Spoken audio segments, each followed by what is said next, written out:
15 شعبان کی رات ہے، اور فرمایا کہ یہ وہ رات ہے کہ اللہ تبارک و تعالیٰ بنی کلب کی جو بکریاں ہیں، یعنی جو ایک خاندان تھا بنی کلب کا اور جو بکریاں پالتے تھے، فرمایا اللہ تبارک و تعالیٰ بنی کلب کی بکریوں کے بالوں کی تعداد سے بھی زیادہ اللہ تبارک و تعالیٰ اس رات لوگوں کی بخشش فرماتا ہے۔ یعنی آپ اندازہ کریں اس مہینے کا، اور پھر اس مہینے میں جو 15 شعبان کی رات ہے اس کی رحمتوں کا اور برکتوں کا آپ اندازہ کریں کہ بکری، ایک بکری کے جسم پر کتنے بال ہوتے ہیں۔ اور بنی کلب ایک خاندان تھا جن کے پاس بکریوں کے ریوڑ تھے، تو فرمایا ایک بکری نہیں، جتنی بنی کلب کے پاس بکریاں ہیں ان بکریوں کے جسم پر جو بال ہیں ان بالوں کی تعداد سے بھی زیادہ اللہ تبارک و تعالیٰ میری امت کے لوگوں کی بخشش فرماتا ہے۔ تو یعنی آقا کریم علیہ السلام کا سجدہ فرمانا اور جنت البقیع میں جانا اور وہاں جا کر عبادت کرنا، اور وہ رات 15 شعبان کی، پھر حضرت اماں عائشہ صدیقہ کے اسراف پر اور آپ کے کہنے پر یہ حضور کا یہ بتلانا کہ یہ رات شب قدر کی رات ہے۔ اور ہمیں بھی چاہیے کہ جو 15 شعبان کی شب قدر کی رات، بلکہ یہ جو مہینہ ہے شعبان المعظم کا، یہ اصل میں رمضان کی تیاری کا مہینہ ہے، اور صحابہ کرام علیہم رضوان اور خود نبی کریم صلی اللہ علیہ وسلم جب یہ مہینہ آتا تو فرماتے ہیں عبادت میں کمر کس لیتے۔ کیا کرتے؟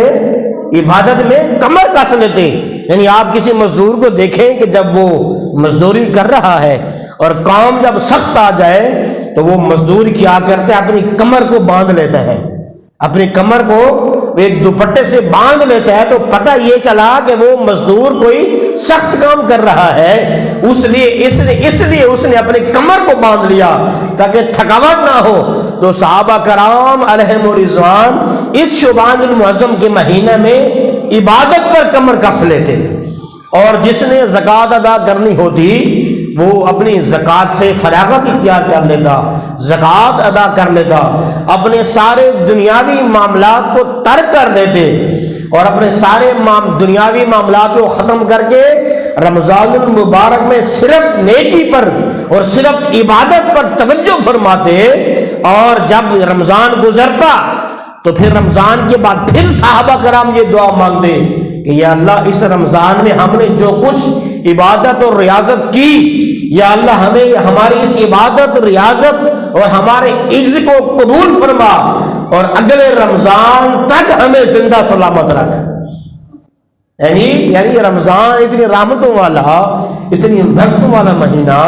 کہ رمضان کے آنے کا بھی استقبال ہو رہا ہے۔ اللہم بارک لنا فی رجب و شعبان وبلغنا رمضان، یعنی رجب سے ہی رمضان کی تیاری ہو رہی ہے، اور رجب سے ہی عبادت اور شعبان سے ہی عبادت پر کمر بستہ صحابہ ہو رہے ہیں۔ اور جیسے رمضان آتا تو رمضان میں ساری رات کھڑے ہو کر حضرت ابی بن کعب کے پیچھے صحابہ کرام قرآن کو سنتے، اور بعض اوقات ایسا بھی ہوتا صحابہ کرام کی عبادت اور ریاضت کا یہ عالم ہوتا کہ صبح کی اذان تک صحابہ کرام کھڑے ہو کر مسجد نبوی میں صبح کی اذان تک جو ہے تراویح کا اہتمام فرماتے۔ آج ہم سے 1-2 رکوع نہیں پڑھا جاتا، اور ہماری کوشش ہوتی ہے کہ اس جگہ پہ تراویح پڑھے کہ جہاں پہ وقت کم لگے، جہاں پہ اے سی ہو، اگر سردی ہے تو ہیٹر کی سہولت موجود ہو، اور ایسے قاری کے پیچھے پڑھیں کہ جو جلدی ختم کرتا ہو۔ ایسے ہوتا ہے نا، ایسے شخص کے پیچھے تراویح پڑھے کہ جو جلدی پڑھتا ہو، جو بس یعلمون اور تعلمون کا پتہ چل رہا ہے، آگے قرآن کا پتہ نہیں چل رہا۔ آقا کریم علیہ السلام نے حضرت ابی بن کعب کا جب قرآن سنا نا تو حضور نے فرمایا ابی بن کعب اتنا خوبصورت قرآن پڑھتے ہو، اتنا خوبصورت قرآن پڑھتے ہو، اللہ اکبر۔ تو یہ قرآن وہ اللہ کی کتاب ہے جس کو آقا کریم علیہ السلام نے بھی خود سنا ہے اور خود پڑھا ہے، اور آقا کریم علیہ السلام بھی اس مہینے میں